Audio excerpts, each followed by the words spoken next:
కాలినడకన శ్రీశైలం మల్లన్న దర్శనానికి వచ్చే భక్తుల తిప్పలు అన్నీ ఇన్ని కావు. మార్గ మధ్యంలో తాగునీరు లేక తీవ్ర ఇబ్బందులు పడుతున్నారు.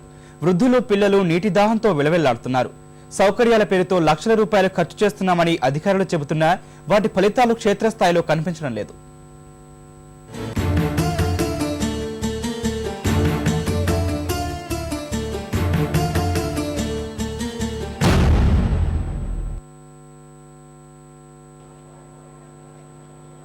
పాదయాత్ర చేస్తామన్న మొక్కుతో కోరిన కోరికలు నెరవేర్చుకున్న శ్రీశైల మల్లన్న భక్తులు మండుటెండలో శ్రమకోర్చి చేస్తున్న వనయాత్ర నరకయాత్రగా మారుతోంది.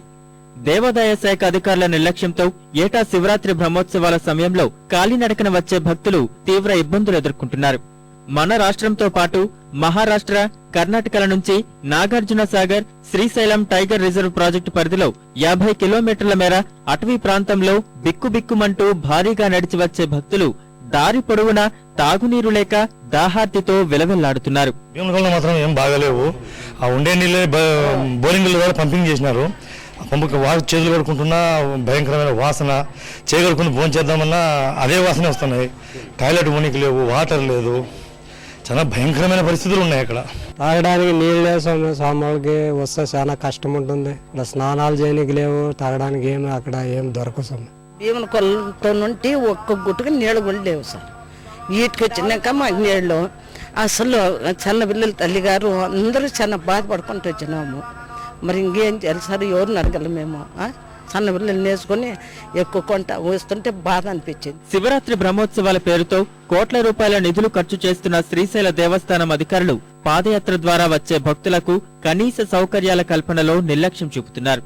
భక్తులకు మంచినీరు, వైద్య శిబిరాలకు మందుల పేరుతో లక్షల రూపాయలు ఖర్చు చేస్తున్నామని చెబుతున్నా అవి క్షేత్రస్థాయికి చేరడం లేదు.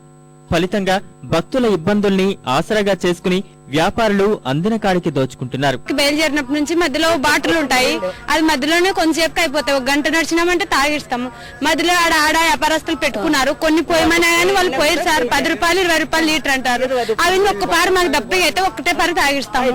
మరి అధికారులు ఏం చేస్తున్నారు, ఈ ప్రభుత్వం ఏం చేస్తుంది మాకైతే అర్థమే కాదు. ప్రజలు అయితే చాలా ఇబ్బంది, చిన్నపిల్లలు అయితే ఇంకా చాలా అవస్థ పడుతున్నారు. ఏడాదిలో శివరాత్రి, ఉగాది పర్వదినాల్లో మాత్రమే అటవీ మార్గంలో భక్తుల పాదయాత్రకు కేంద్ర అటవీ శాఖ అనుమతి ఇస్తుండగా ఆ రోజుల్లో భక్తులకు వసతి కల్పించడంలో రాష్ట్ర ప్రభుత్వం విఫలమవుతోంది.